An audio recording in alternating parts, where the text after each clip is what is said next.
Over the past few days, we have received some queries from the candidates who have recently enrolled for our mentorship for the RBI DEPR 2024 examination.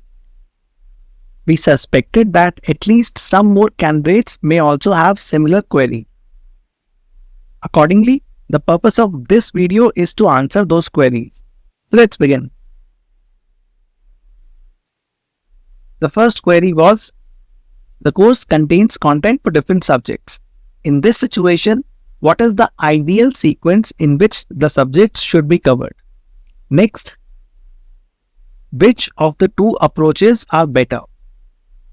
First, in which we pick up any one subject, cover it completely, and only then do we move to the second subject, or the other approach in which we cover multiple subjects simultaneously.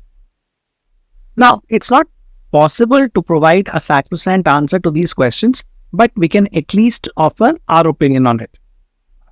And to understand our opinion on it, you need to understand the way in which the content is structured. So let me first explain that.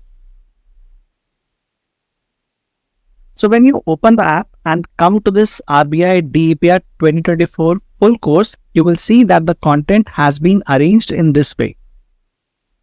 That means at present, you can see the content from 4 major subjects. Now let's answer those 2 questions. And let's begin with the second question first. The second question was whether to cover 2 subjects or just 1 subject at a time.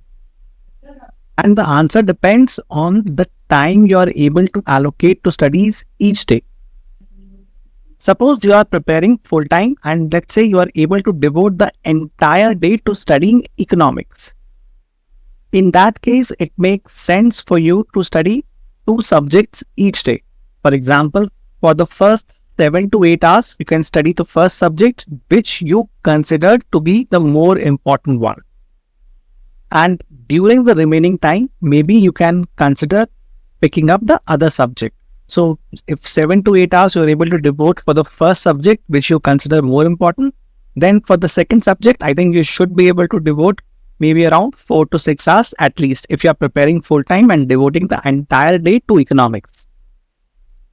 On the other hand, if you are able to devote only limited amount of time to studies, maybe because you are already in a full-time job, or maybe you are also preparing for some other examination, in that case, it makes sense to put all your focus on only one subject, complete that subject, and only then move to the second subject.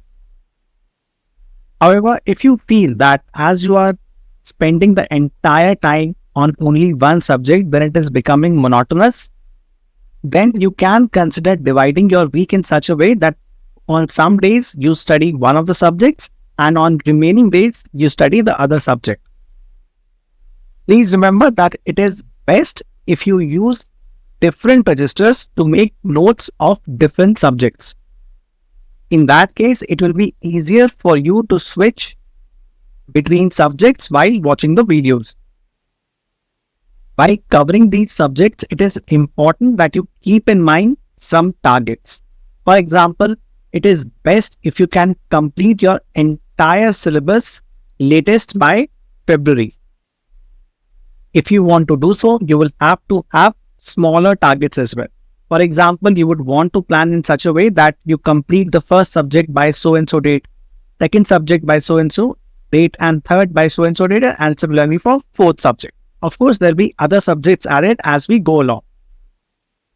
Also keep in mind that you have to take many revisions. At the same time, you also have to undertake rounds of regular revision. See, how it would work is, let's suppose you've studied one class today. You've watched the videos and you've made notes. If you do not revise, within 7 to 10 days, you would feel you've forgotten whatever you had studied in this class. Especially if you are reading a topic for the first time in life. Hence, to deal with such a situation, you have to revise regularly. For example, if you watched a class today, you would have made its notes as well. Then 10 days later, maybe, just revise these notes. How much time do you think it will take if you revise notes of one class? When you revise it for the first time, it might take a few hours. Next time, when you revise the notes of this class, it will take much lesser. And the third time, when you revise the notes of this particular class, it will take even lesser amount of time. Similarly, the time taken to revise notes of this particular class will keep reducing as you go to the higher round of revision. So let's say when you complete the basic statistics portion, then sit down, spend 2 days, 3 days, 4 days, but revise all the notes of this particular subject together in one go before you move to the next subject. And please keep in mind that it is important to be in the habit of regular revision from the initial stages itself, because as the syllabus progresses, you will see that there is even more things to revise. For example, let's say you are on this subject. Now you have to revise the contents of this subject as well as the previous subject. Therefore, be in the habit of revision from the initial stages itself. Keep spending 15 minutes, 20 minutes on a regular basis to revise what you have studied in the previous class. Now let's move to the next question, which was the first question on the previous slide. The ideal sequence in which these subjects should be covered. Of course, again, there is no sacrosanct answer. You can choose to move in any way you prefer, but my suggestion is that you begin with the course on basic statistics only. If you are doing one subject at a time, then complete this subject and then move to econometrics. Do not begin with econometrics. Before you complete the unit on econometrics, you have to study basic statistics. What is the reason? Let me explain that to you by showing you the content of this subject. So these are the topics included under the statistics subject. And as you can see, these topics are such that their understanding is needed for you to be able to understand the econometrics portion. For example, consider topics such as correlation, dispersion, normal distribution, chi-square distribution, sampling, confidence interval, hypothesis testing. All these topics, their understanding you will require if you want to grasp econometrics efficiently. Hence, please cover the statistics portion in detail before you move to econometrics. After completing statistics, when you move to the econometrics portion, just go in the logical sequence and you will be able to develop a good understanding of all these subjects.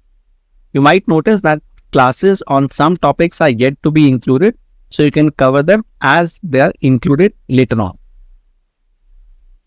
After completing econometrics, you can begin with any of these two subjects, preferably microeconomics if you are devoting time to only one subject per day.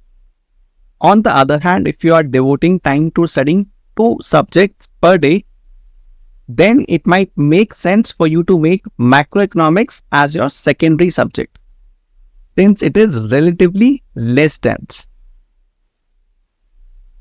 So if you have a look at how contents of microeconomics course have been arranged, you will see that consumer theory and market structure have got the maximum space. Even while covering this subject, just keep on going in the sequence and you will be able to understand all these subjects well. Regarding the macroeconomics course, the basic macroeconomics portion is almost complete. We will very soon be moving to the international economics portion. Now let's come back to your queries. So you've discussed the first two. Now let's move to the third one. Should we use a single book or should we use multiple books to cover a topic? See, if this was a university level exam, I would have told you to stick with only one book. But given that this is not a university level exam and there is no defined readings for a particular topic, it is always a good idea if you can skim through all the books. For example, let's say you are covering the topic of monopoly and let's say you've used Pindic to cover this topic. After going through Pindic, if you can go through Varian, Nicholson and Ahuja very quickly, you will get thorough understanding of this topic. Now, please keep in mind that once you have devoted sufficient time to cover topic from one book, you will only skim through remaining books. So at most 1 hour, and you just see if you find new content in these remaining books. If you find some new content or some new types of questions, put them down in your notes. If you do not find anything new, just be happy with whatever content you've covered in the first book. However, this strategy will work out better for people who are already at an advanced stage of preparation, because people who are at an advanced stage of preparation will be able to understand what stuff to pick from which book and what to leave out.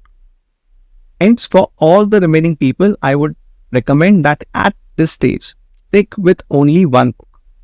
Cover all the topics from a single book, and once you have completed a particular subject, if you want and if you have time, then you can skim through other books, otherwise leave them for the time being. While preparing content, I'm trying to go through different books, and even while preparing assignments, I will try to incorporate questions from all the books. Hence, if you have shortage of time, you can stick to only one book. Next, which sources to use to practice multiple choice questions for the exam? So it is difficult to find a single source where you can deeply rely for MCQs. Hence, for MCQs, you will have to use a combination of multiple sources. For example, to begin with, you have to practice the back questions given in the book. Then you can have a look at the questions appearing in other competitive examinations. For example, MECO entrances or UGC NET or other similar entrances. Then you can search through Google and try to find assignments of different universities, both domestic and international. This is the approach I follow when I make mock test. If you want, you can rely on the questions of the mock test for practice, or if you want to search further, you can use this approach. Next, when and how to begin descriptive answer writing practice. From our side, we will be pushing you to begin writing practice when we begin the Indian Economy course sometime during December. If you want, you can begin answer writing from now itself. If not now, then during December, you have to begin writing. Even if it is just 1 or 2 questions per week, it's okay to begin with. But you have to begin in December. Now, as of now, we do not have clear idea of what the intricacies will be when we begin answer writing, but that's all we know, that we will be pushing you to begin answer writing, and we will try to give you whatever assistance we can during that time.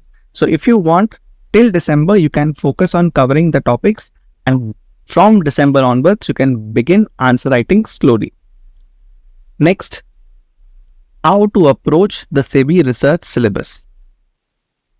So SEBI research syllabus, as given in their 2022 notification, is already available. And if you have a look at it, you will understand that most of those topics are in common with the DEPR syllabus. So if and when SEBI releases its notification, please keep in mind, we do not know when the notification will come and if it will come or not for research. All these things are not in our hands, so it is better not to spend too much time thinking about them. SEBI last released its notification in January 2022. So that means in 2023, there was no notification, at least not so far. And if it comes out in the next few months, then whatever you have studied for RBI DEPR, most of the SEBI research syllabus would already be covered. However, there are some topics remaining which you will have to cover separately. For example, in phase 1, you will have to write questions of quant, reasoning, English, and general awareness. So you will have to cover these portions. But keep in mind that if there is separate SEBI research vacancies, then that means you are competing only with fellow people who are appearing for SEBI research. That means these things, even if you are not a master, but if you know the basics, it will work out fine. Similarly, have a look at the syllabus and you will understand there are some topics related to the financial markets which you will have to cover separately. But all these things, they are so small that even if you cover them after the notification, that is within the 40-50 days that you will get between phase 1 exam and the notification, I think these things can be covered even at that time, because there is no certainty as to when SEBI syllabus or SEBI notification will come. Hence, it makes sense to cover the common syllabus and prepare for those exams whose notification has been coming every year. That is RBI DEPR. And the vacancies difference is also huge. SEBI hires generally for 4-5 people. And in DEPR last year, we had a very good vacancy, approximately 38. So if you want to prepare for SEBI even from now onwards, and if you feel any of these topics that you are very uncomfortable with at this point, then you can spend time on strengthening that topic only. Maybe 1 hour, 2 hours or 3 hours per week, per day, depending upon your level of discomfort. If you want to talk more about this, you can drop me a message and I will be happy to help out. Next, I am in the final year of master's degree. I want to begin preparation for DEPR 2025 exam. Do you have a course with 2-year validity? No, we do not have a course with 2-year validity as of now. But if you want to prepare for DEPR in 2025, I can tell you this. Even if you enroll in the DEPR course for 1 year and then renew this course for another year, the aggregate fee will be less than if you were to enroll in the fee or in the course with 2-year validity. The reason is that the renewal cost is expected to be much lower than the fee for enrolling in the first year. So depending upon this information, you can take your decision. So now we come to the end of this video, and I will end by giving you just 2 recommendations. First, set targets both for short term as well as for long term and aim to achieve that. And second, please keep revising regularly. That's it for the time being.